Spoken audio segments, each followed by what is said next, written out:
Hey everyone, Tim Schofield here. And Samsung just sent over their new Galaxy Tab A7, which is essentially their budget tablet in their tablet lineup, starting at $230. At that price point, you get a 10.4-inch display along with 32 gigs of internal storage, which you might say is a little bit on the low side. You can bump up internal storage to 64 gigabytes if you'd like. However, it also does come with a micro SD card slot to expand that storage. But we're going to go ahead and open it up, take a quick look what comes in the box, and see what you get for that $230 price point. Let's get started.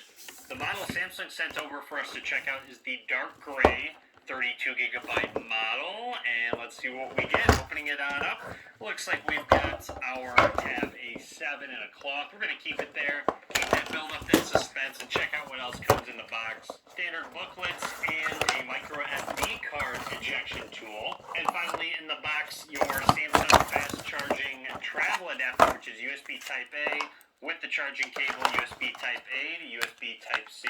Finally, out of the tablet, the Tab A7. Let's take the cloth off, pull the device on out, and here we go. There's that dark gray color with a camera on the back.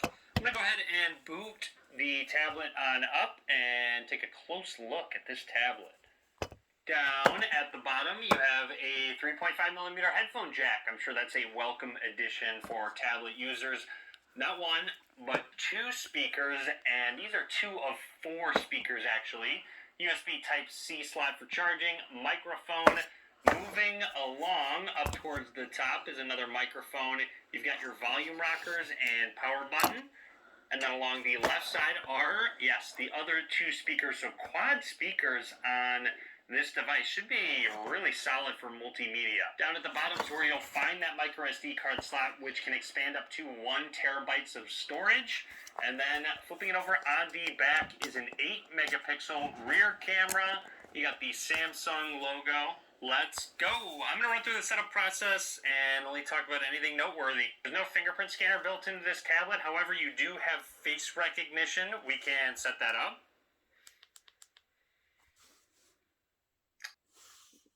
I was readjusting my camera. It actually registered my face extremely quickly, so we'll be able to test that out. Let's actually do that to start. We're on the home screen now. To start, let's go ahead and look at the tablet, press it on, and you'll see it already has unlocked. Let's try it again.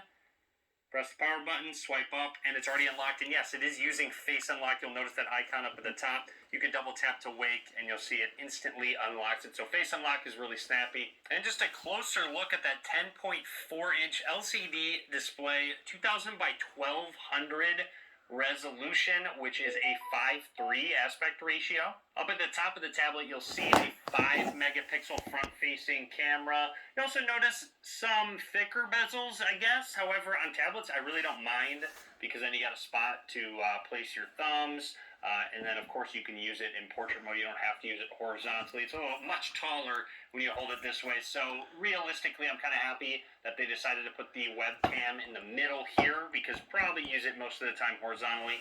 This does run Android 10 out of the box. It does have Samsung Skin on top of it with some useful additions to the tablet. It also has the Qualcomm Snapdragon 662 processor on the inside, which isn't anything anywhere near their top tier processor. However, it will get the job done. Don't expect to be able to do a crazy amount of multitasking with it.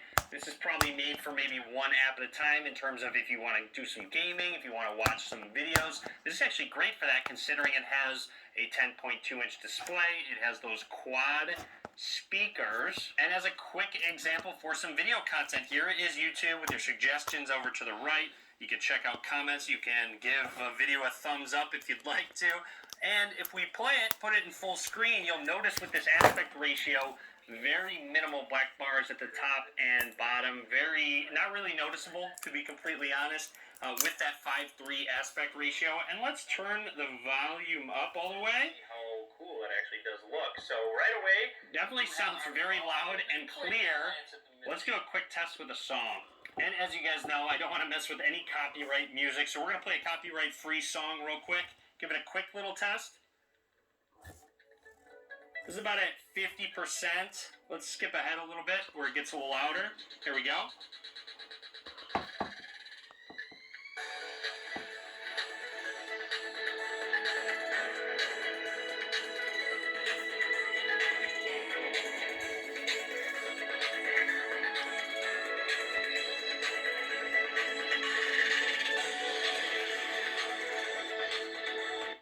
Awesome. That is really loud and quality sounded good. I mean, that was obviously just one song, but it is great to hear a lot of sound coming out the right and left, and considering they're not on the back is a plus. And since this is a Samsung device, it fits into their ecosystem, so you can use their quick share, you have smart view, they have a lot of other settings you can turn on, Dolby Atmos, you have a dark mode toggle up there, focus mode, and call and text on other devices. Now, unfortunately, this does not have any S Pen support, so you have to get a different Samsung tablet if you are looking for something like that. Also, again, this has 3 gigabytes of RAM, so if you're looking to do some heavy multitasking, coupled with that Snapdragon 662, this will probably be fairly average with heavy multitasking. So again, probably look elsewhere at different Samsung tablets. A Tab S7 Plus has been solid if you're really looking to do that heavy multitasking. And that's everything we're going to talk about for now with the Galaxy Tab A7 when you compare it to the flagship tablets. Obviously, it needs to make some sacrifices, but for that price point, it seems to be a fairly good value, to be honest. Let's go ahead and test that face unlock one more time with the camera in the way. And we're good to go. Again, drop a comment. Let me know what you think about the Tab A7, if it's something you're considering. Probably a device you're going to watch a lot of content on, play some games on. And that's about it. So multimedia consumption devices, what I can see. Hopefully you enjoyed the video. Be sure to give it a thumbs up. And as always, guys, thanks for watching.